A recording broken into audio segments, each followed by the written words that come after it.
موضوع جو ہے وہ بڑا اہم موضوع ہے غزوہ بدر کے حوالے سے، اور یہ وہ مارکہ ہے ناظرین محترم کہ دین اسلام میں بڑے سنہری حروف میں تاریخ میں یہ واقعہ جو ہے وہ لکھا ملتا ہے۔ اور قبلہ حضرت علامہ قاری ظہور احمد صدیقی صاحب زیدہ مجدہ آج ہمارے ساتھ تشریف فرما ہیں، جو کہ عظیم مذہبی اسکالر ہیں۔ تو قبلہ علامہ صاحب بہت شکریہ آپ کی تشریف آوری کا،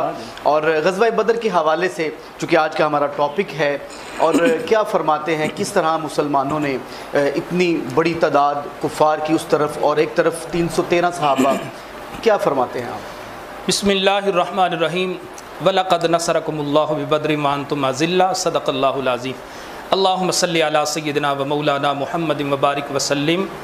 ناظرین محترم، 17 رمضان شریف حق و باطل کے درمیان وہ بڑا مارکہ جسے قرآن کریم نے یوم الفرقان فرمایا ہے کہ جو فرق واضح کرنے والا ہے کفر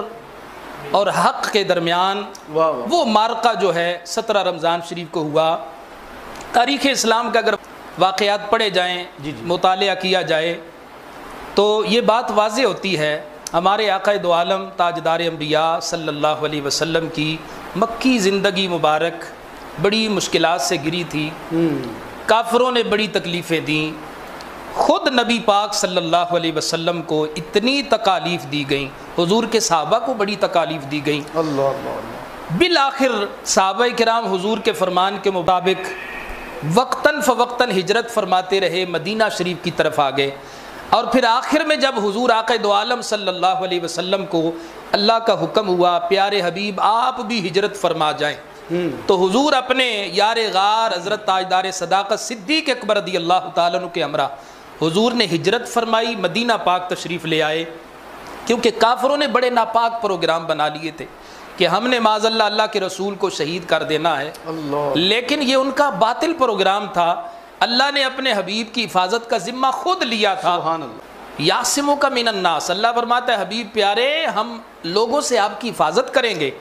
فانوس بن کے جس کی حفاظت ہوا کرے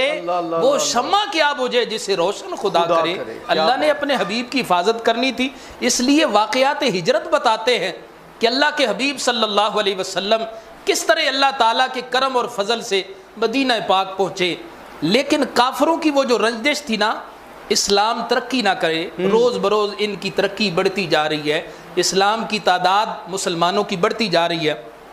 انہوں نے اس کی پاداش میں بدلہ لینے کے لیے کہ یہ اسلام ترقی کر رہا ہے، مدینہ پاک مسلمان آ گئے، صحابہ آ گئے، انہیں پھر بھی چین نہ آیا، اور پھر ابو جہل بدبخت نے 1000 کا لشکر جو ہے تیار کیا، کہا کہ جنگ کرتے ہیں مسلمانوں کو معاذ اللہ زیر کر دیں گے، کیونکہ ان کا باطل یہ عقیدہ تھا کہ ہمارے پاس طاقت ہے،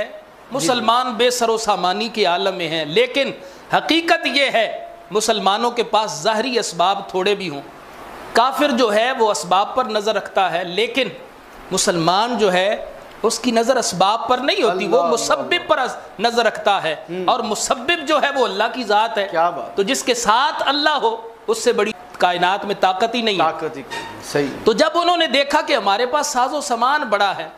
تو وہ اس غرور و تکبر میں آ کے کہ ہم ان کو ملیا میٹ کر دیں گے، ادھر حضور رحمت عالم جان کائنات صلی اللہ علیہ وسلم کو پتہ چلا کہ کافروں کا یہ ناپاک پروگرام ہے، وہ ہمارے اوپر حملہ آور ہونا چاہتے، وہ تو مسلمانوں کے خلاف جنگ کی تیاری کر کے آئے ہیں۔ نبی پاک صلی اللہ علیہ وسلم نے صحابہ کو جمع فرمایا، اور صحابہ کے جذبات دیکھیں، صحابہ کا عشق رسول دیکھیں، صحابہ کا جذبہ جہاد دیکھیں۔ جب حضور صحابہ سے پوچھ رہے ہیں تو اب صحابہ کیا کہتے ہیں، حضور ہماری جانیں قربان، ہمارے مال قربان، ہماری اولادیں قربان، حضور آپ کی ناموس کی خاطر، اسلام کی اشاعت کی خاطر ہم سب کچھ قربان کر دیں گے،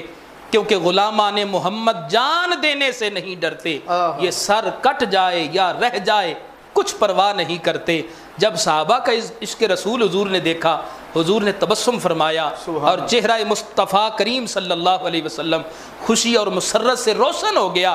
وہ ننھے ننھے مجاہد آ کے کہتے ہیں حضور ہمیں قبول فرما لیں۔ کیا بات، سبحان، یہ اندازہ فرمائیں یہ کاشف علی قادری بھائی وہ جذبہ کیسا کہ وہ ننھے سے 7 سال کا بچہ، 9 سال کا بچہ معاذ اور معوض آ کے کہتا ہے حضور ہمیں بھی قبول فرما لیں۔ میرے کریم نبی علیہ السلام نے فرمایا بڑے بھائی کو قبول کرتے ہیں، چھوٹے بھائی کی عمر کم ہے اس کو واپس بھیج دیتے ہیں۔ لیکن حضور کی بارگاہ میں وہ جو چھوٹے صحابی نے عرض کیا نا، تاریخ اسے سنہری حروف سے لکھتی ہے کہ اس ننھے بچے کا جذبہ جہاد کیسا تھا۔ وہ عرض کرتا ہے حضور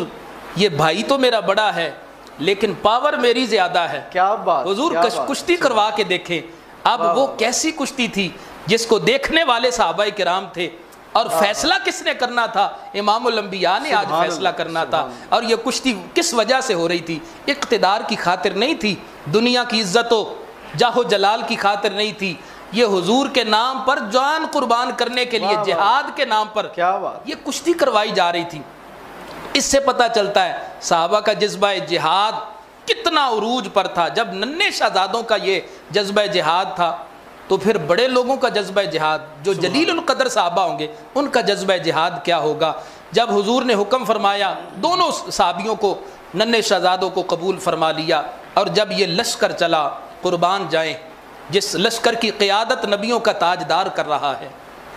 اور ان کا یہی عقیدہ تھا حضور سامان نہیں تو کچھ نہیں ہوگا، لیکن ہمارے پاس اللہ کے رسول کی طاقت تو ہے۔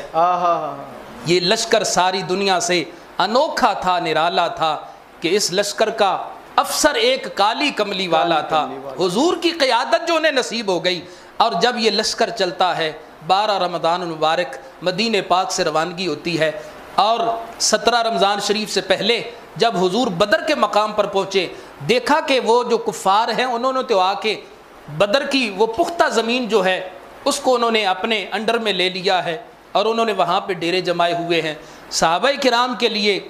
وہ ریتلی زمین ان کے حصے میں آئی، پہلی مدد اللہ کی طرف سے یہ آئی، کیونکہ اللہ کریم نے قرآن پاک میں فرمایا ہے سورہ آل عمران میں، وَلَقَدْ نَصَرَكُمُ اللَّهُ بِبَدْرٍ وَأَنْتُمْ أَذِلَّةٌ۔ اے حبیب پیارے، اللہ نے آپ کی مدد کیسے کی؟ جب آپ بدر کے میدان پر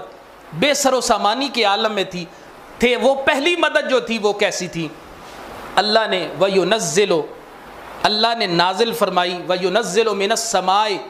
مَاءً، اللہ نے آسمان سے پانی نازل فرمایا، بارش نازل فرمائی، اور وہ بارش ایسی آئی کہ وہ جو ریتلی زمین تھی وہ پختہ ہو گئی۔ صحابہ نے چھوٹے چھوٹے حوض بنائے، پانی جمع کر لیا، اور کفار کی جو سرزمین تھی وہ جو ہے ایسے کیچڑ والی ہو گئی، ان کے لیے مشکلات ہو گئیں۔ نبی پاک صلی اللہ علیہ وسلم کے لیے حضرت سعد بن معاذ کہتے ہیں ہم نے چبوترا بنا لیا، چھپر مبارک حضور کے لیے بنایا، جہاں آج مسجد عریش موجود ہے، حضور کا وہاں چھپر بنایا گیا، اور میرے کریم نبی علیہ السلام نے وہاں پہ حضور سجدہ ریز ہو کے اللہ کی بارگاہ میں دعائیں کر رہے ہیں، اے میرے مالک آج یہ مٹھی بھر مسلمان تیرے نام کی عظمت کی خاطر آئے ہیں، تیرے اسلام کی عظمت کی خاطر آئے ہیں، اگر ان کافروں نے ان مسلمانوں کو زیر کر دیا تو میرے مولا دنیا میں تیرا نام کون لے گا؟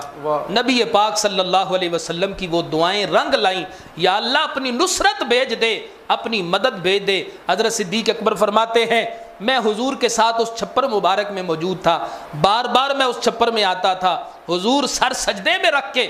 اور نگاہ مصطفیٰ کریم صلی اللہ علیہ وسلم، حضور کی چشمان مبارک آنسوؤں سے تر، حضور دعائیں فرما رہے ہیں۔ وہ دعائیں اللہ نے کیسے قبول فرمائیں؟ اذ تستغیثون ربکم فاستجاب لکم، اللہ نے فرمایا حبیب پیارے یاد کرو جب آپ اللہ کی بارگاہ میں دعائیں فرما رہے تھے تو ہم نے فاستجاب لکم، ہم نے ان دعاؤں کو کیسے قبول فرمایا؟ اللہ نے فرشتوں کے ذریعے مدد فرمائی۔ اور پھر ایک بات بڑی قابل غور، ہمارے نبی غیب دان صلی اللہ علیہ وسلم کا یہ علم مبارک ہے، حضور نے جنگ شروع ہونے سے کچھ دیر پہلے حضور نے میدان جنگ کا سروے فرمایا۔ یہ تاریخ کی کتابیں بتاتی ہیں، حدیث کی کتابیں بتاتی ہیں، نبی پاک صلی اللہ علیہ وسلم نے میدان بدر میں مختلف جگہوں پہ انگلی کے ساتھ نشانات لگائے، اور حضور نے فرمایا اس جگہ پہ ابو جہل مرے گا، یہاں عتبہ مرے گا، یہاں شیبہ مرے گا، نشانات میرے نبی پاک صلی اللہ علیہ وسلم نے لگا کے بتایا، یہاں فلاں فلاں کافر مرے گا۔ حضرت انس بن مالک کہتے ہیں اللہ کی عزت کی قسم ہم نے دیکھا، جنگ جب ختم ہوئی ہم نے دیکھا جہاں جہاں حضور نے نشان لگائے تھے کوئی کافر ذرا بھی اسے ہٹ کے نہیں مرا، وہیں پہ وہ مرے ہیں۔ تو یہ میرے نبی پاک صلی اللہ علیہ وسلم کو اللہ نے پہلے ہی وہ خبریں عطا فرما دی تھی، اور جب جنگ شروع ہوئی نبی پاک صلی اللہ علیہ وسلم کے غلاموں نے اسلام کی خاطر، حضور کے ناموس کی خاطر جانیں قربان کرنے کا جو تہیہ کر رکھا تھا، اور وہ رشتہ داری بھی تھی نا کفار میں، ان میں رشتہ دار بھی تو تھے. جی جی. حضرت صدیق اکبر رضی اللہ تعالیٰ عنہ آپ اپنے بیٹے کے مقابلے میں ہیں، بیٹا کافروں کی طرف سے لڑائی کر رہا ہے. حضرت عمر فاروق اپنے ماموں کے مقابلے میں آ رہے ہیں، کیونکہ یہاں رشتہ داری وہ خون والی رشتہ داری نہیں ہے، یہاں تو ایمان والی رشتہ داری ہے، یہاں تو رسول اللہ کی غلامی والی رشتہ داری ہے. تو وہ جب مقابلہ ہوا اور کافروں کو اللہ نے ذلت کا نشان بنا دیا، کافروں کو اللہ نے ذلیل کر دیا، مسلمانوں کو اللہ نے ایسی فتح فرمائی کہ قرآن کریم شاہد ہے ان یمدکم ربکم بثلاثۃ آلاف من الملائکۃ منزلین، اللہ نے 3000 ملائکہ کا لشکر بھیج دیا. اللہ. کاشف علی قادری بھائی ذرا اندازہ فرمائیں، جہاں اللہ کی طرف سے فرشتوں کی مدد آ گئی ہے، واہ. پھر فرمایا بخمسۃ آلاف، 5000 فرشتوں کی مدد آ گئی، پھر فرمایا 1000 کا لشکر. بار بار فرشتوں کی نصرت جس لشکر کو شامل آ رہی، اس کو اللہ تعالیٰ نے کتنی وقار اور کتنی عظمت عطا فرمائی ہوگی. تو بالآخر جب وہ چند صحابہ جنہوں نے جام شہادت نوش فرمایا، 14 صحابہ، آپ اندازہ فرمائیں، ادھر سے لشکر اتنا بڑا 1000 کا، ادھر 313، لیکن ان کا بھروسہ جو ہے ظاہری ساز و سامان پر نہیں تھا. اللہ کے رسول ہمارے ساتھ ہے، اللہ کی مدد ہمارے ساتھ ہے، یہ سب سے بڑا جو ہے ان کا بھروسہ تھا. تو اللہ نے مدد بھی کیسے فرمائی، ادھر 14 شہید ہوئے ہیں، ادھر 70 کافر مارے گئے. اور پھر اللہ کے حبیب صلی اللہ علیہ وسلم کی وہ دعائیں رنگ لائیں. صحابہ کہتے ہیں ہم نے بعد میں جب کافروں کے ان لاشوں کو جمع کیا، حضور نے فرمایا ان کو بدر کے کنویں کے پاس لے کے آؤ، اور حضور نے ان کو خطاب فرمایا، حضور نے فرمایا اے ابو جہل دشمن خدا، بتا حل وجدتم ما وعد ربکم حقا، بتا اللہ نے وعدہ پورا کیا ہے کہ نہیں، اللہ نے اپنے حبیب کی مدد کی ہے کہ نہیں. تو نبی پاک صلی اللہ علیہ وسلم کی بارگاہ میں حضرت عمر کہنے لگے حضور یہ آپ کی باتیں سن رہے ہیں؟ حضور نے فرمایا سنتے ہیں، ان میں جواب کی طاقت نہیں ہے.